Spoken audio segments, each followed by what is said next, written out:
The Exchange Club of Gulfport holding its annual awards banquet honoring special individuals in the community.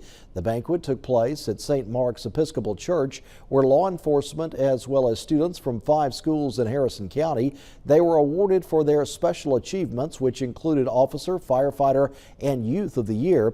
Organizers say we as a community should spend some time and recognize special individuals in the community.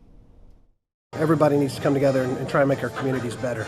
And when we have these outstanding individuals who do that in our community, I think they need to be recognized. And not just me, but this is a tradition with the Exchange Club. The students nominated were picked by their counselors based on essays that were submitted to the Great Southern Club.